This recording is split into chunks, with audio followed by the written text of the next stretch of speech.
अब बात करते हैं राजनांदगांव लोकसभा सीट की। राजनांदगांव लोकसभा सीट से संतोष पांडे भारतीय जनता पार्टी की तरफ से एक बार फिर से मैदान में हैं और चूंकि इससे पहले भी ये सांसद रह चुके हैं, वर्तमान में सांसद हैं, एक बार फिर से इनको मैदान में उतारा है। इनके सामने भूपेश बघेल के रूप में एक हैवीवेट चेहरे को कांग्रेस पार्टी की तरफ से मैदान उतारा गया है, पूर्व मुख्यमंत्री, और ये राजनांदगांव से इस बार ताल ठोकते नजर आएंगे। तो बहुत दिलचस्प जंग राजनांदगांव की, और इस वक्त सीधे राजनांदगांव से हमारे सहयोगी राहुल सौमित्र जुड़ चुके हैं। माहौल टाइट है हमारा।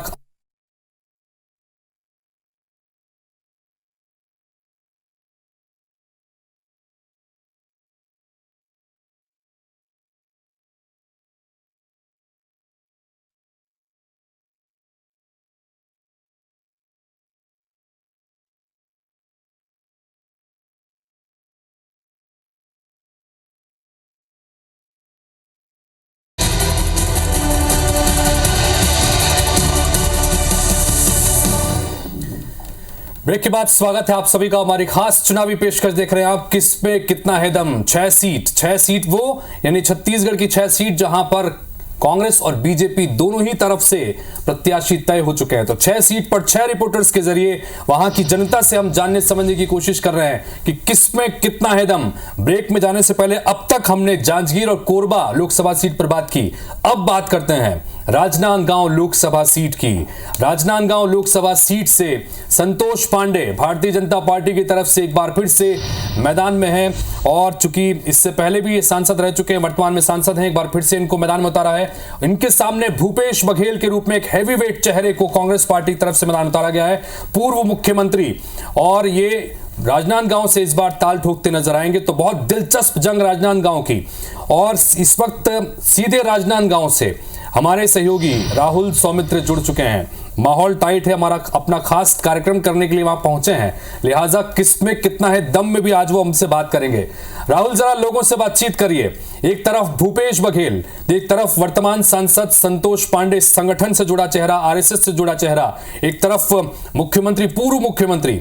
बड़ी दिलचस्प जंग है। लोग क्या कहते हैं राहुल, जरा बात कीजिए। बिल्कुल हितेश व्यास जी, जब मैं रायपुर से राजनांदगांव की तरफ आ रहा था तो जैसे आपने कहा ना दर्शकों से कि बड़ी दिलचस्प जंग है। संतोष पांडे एक तरफ है और एक तरफ भूपेश बघेल। हितेश जी, मैं आपको बताऊंगा, एक कच्चे चने बेचने वाली एक महिला मुझे मिली, ललिता देवी उसका नाम है। तो मैंने भी उससे कहा कि माता जी यहाँ तो बड़ी कांटे की टक्कर है। तो मुझसे बोल रही है, काहे की कांटे की टक्कर है भाई, ये देश का चुनाव है, राम मंदिर बना है, 500 साल का लंबा इतिहास है। मैं दंग रह गया हितेश जी उनकी बात ये सुनकर। उसके बाद मैं थोड़ा आगे बढ़ा तो एक ई रिक्शा चालक है डिजिटल लाइब्रेरी के पास राजनांदगांव में। ये लोग खड़े हैं, बड़ी संख्या में लोग हैं, इनसे बातचीत करेंगे। आप 1 घंटे तक लगातार मुझे यहाँ पे खड़ा करा के रखे थे। ये लोग बारी के अपनी प्रतीक्षा कर रहे हैं और कई लोग यहाँ से चले गए, तब इतने लोग हैं।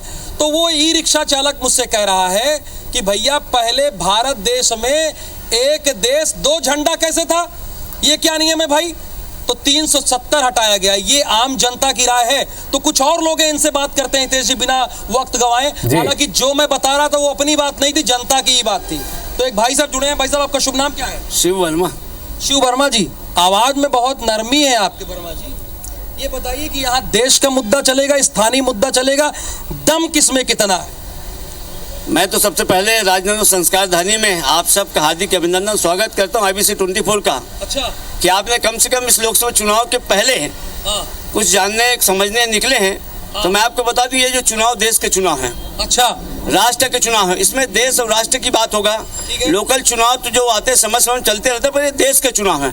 और देश में आज सबको मालूम है, एक बच्चे भी बोलते हैं मोदी जी। भूपेश बघेल भी तो उतर रहे हैं, पूर्व मुख्यमंत्री। वो तो ऊँट के मुंह जीरा के समान है। ऊँट के मुंह में जीरा के समान है। ऊँट के मुंह में जीरा कह रहे हैं भाई? ये तो कह रहे हैं कि ऊँट के मुंह में जीरा के समान है। पूर्व मुख्यमंत्री को हल्के में ले लिए, बिल्कुल आवाज आ भी रहे हैं।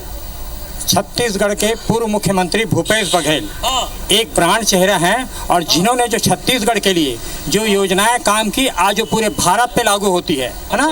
और भूपेश बघेल जी राजनांदगांव लोकसभा में चुनाव लड़ रहे हैं। पूरे छत्तीसगढ़ के पहला नजर है छत्तीसगढ़ के राजनांदगांव में, और राजनांदगांव की जनता चुनाव लड़ेगी इस बार। अच्छा, राजनांदगांव की जनता चुनाव लड़ेगी, तो जनता क्या कह रही है भैया? एक मिनट भाई साहब, सॉरी, तो किसमें कितना दम दिखाई दे रहा है? जनता ने पिछले विधानसभा चुनाव में अपना जवाब दे दिया है भूपेश बघेल को, और इस बार भी जो मुद्दे आए हैं जवाब दे दिया है, मतलब हरा दिया, बुरी तरह हारे हैं। बुरी तरह हारे। कांग्रेस पार्टी छत्तीसगढ़ में बुरी तरह हारी है। तो जनता अब लोकसभा में इस चुका है। बार? लोकसभा में निश्चित रूप से चारों तरफ सिर्फ मोदी मोदी ही गूंज रहा है।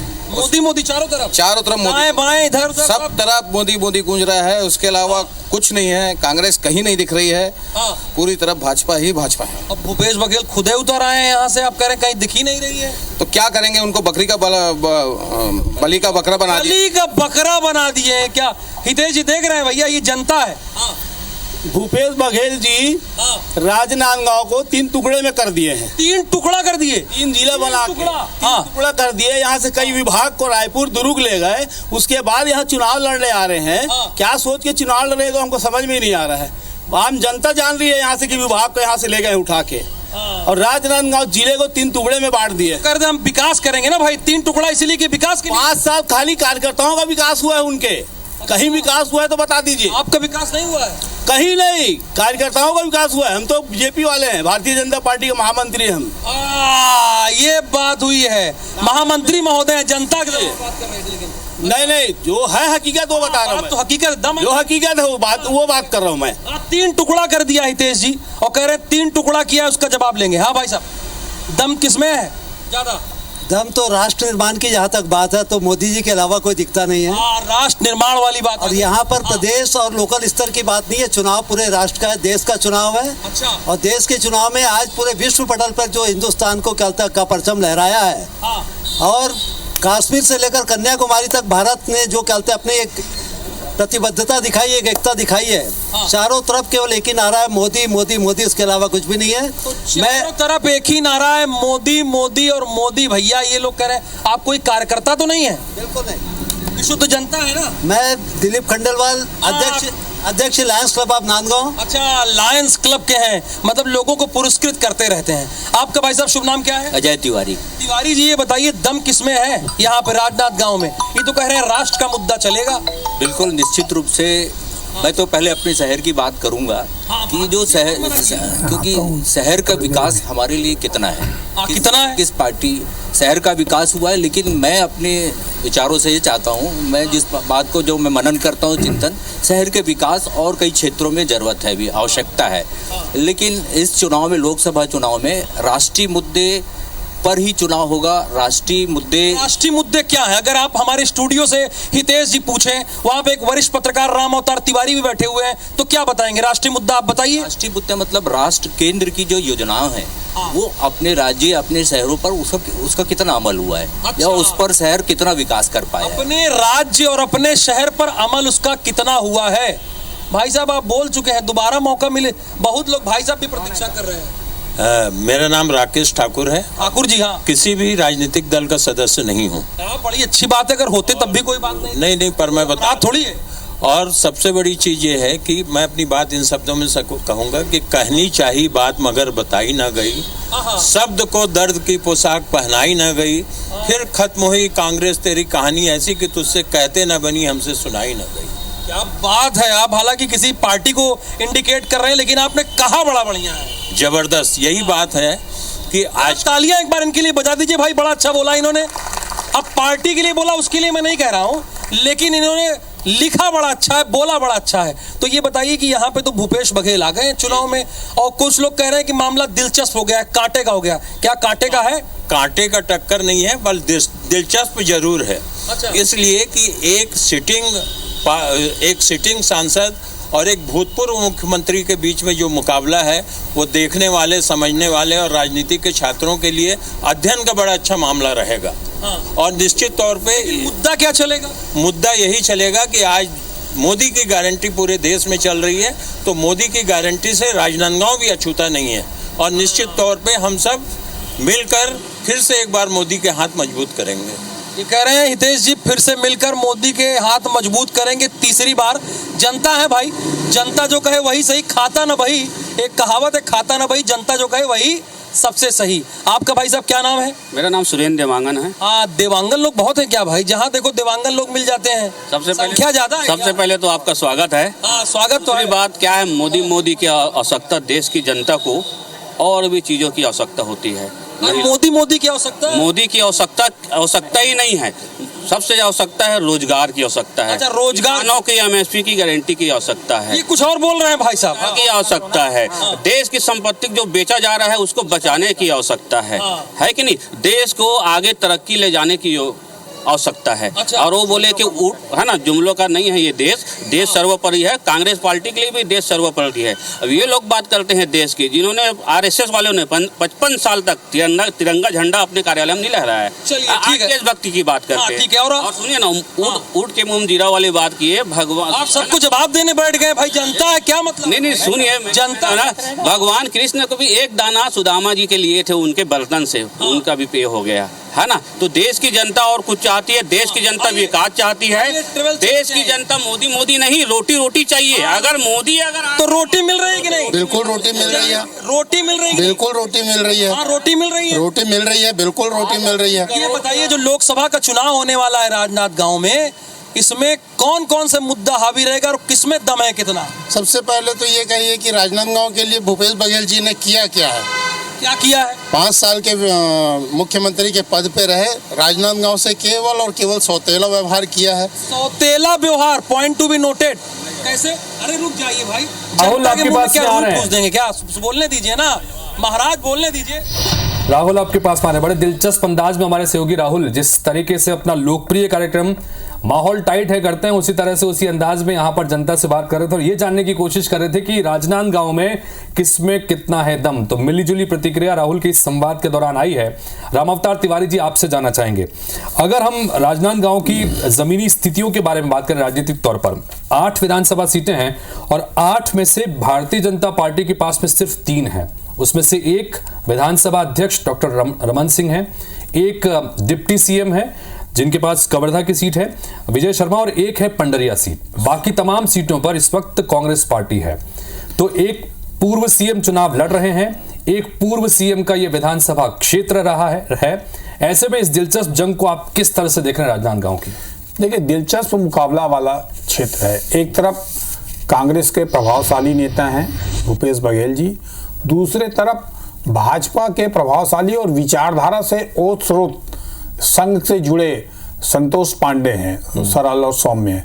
तो ये सीट 2 तरीके से देखा जा सकता है। पहला ये कि कांग्रेस को वहाँ सीट ज़्यादा है, इसलिए भाजपा के लिए चुनौती मानी जा रही है। दूसरे तरफ अगर देखेंगे तो लोकसभा चुनाव और विधानसभा चुनाव में अलग अलग वोटिंग परसेंटेज होते हैं, अलग अलग तरीके से होते हैं। तीसरा ये पूर्व मुख्यमंत्री रमन सिंह का और वर्तमान डिप्टी सीएम विजय शर्मा, दोनों की प्रतिष्ठा दांव में लगी है। जिस अनुसार से उन्होंने चुनाव में भारी मतों से दोनों जीते हैं, क्या अगर उसी तरह से जीत पाएंगे, जीत दिला पाएंगे संतोष पांडे को? संगठन वहां सक्रिय है, संगठन की सिफारिश में दी गई है। वहां जाति समीकरण चलेंगे क्या? वहां पर आदिवासी सीट ज्यादा है, उन आदिवासियों का रुख कैसे रहेगा? दूसरी बात, पिछड़ा वर्ग में साहू जो है और कुर्मी, जो कवर्धा जिला है, कवर्धा जिले में खासकर कुर्मी ज़्यादा हैं, वहाँ पे क्या भूमिका रहती है, वहाँ पर क्या समीकरण बनते हैं? उसके जैसे उन्होंने कहा 3 नांदगांव को 3 जिलों में बांट दिया गया। तो दूसरा खैरागढ़ जिला बना है, खैरागढ़ में जिलों में लोधी बहुल इलाके में वहाँ क्या भूमिका रहती है, वहाँ पर क्या सीट की स्थिति रहती है? आदिवासी इलाका जो लगे हुए हैं नांदगांव से, उन इलाकों में। तो तीनों क्षेत्रों में लगातार कोशिश दोनों पार्टियां कर रही हैं। वहां पर राष्ट्रीय मुद्दे हावी रहेंगे कि लोकल मुद्दे रहेंगे कि स्थानीय रहेगा कि बाहर का रहेगा? प्रतिष्ठा का चुनाव है राजनांदगांव, अगर ये कहें तो गलत नहीं होगा, चूंकि एक तरफ पूर्व मुख्यमंत्री डॉक्टर रमन सिंह जो वर्तमान में विधानसभा अध्यक्ष हैं, डिप्टी सीएम इस वक्त वर्तमान में उनकी प्रतिष्ठा इस सीट पर दांव पर लगी हुई है, तो दूसरी तरफ पूर्व मुख्यमंत्री भूपेश बघेल खुद इस सीट से चुनाव लड़ रहे हैं, तो जाहिर तौर पर उनकी प्रतिष्ठा भी यहाँ पर दांव पर लगी हुई है। 2009 के बाद में लगातार जो 3 चुनाव हुए हैं, 9, 14 और 19, तीनों में बीजेपी ने जीत दर्ज की थी। उसके बाद अब इस चुनाव में दिलचस्प मुकाबला देखने को मिलेगा।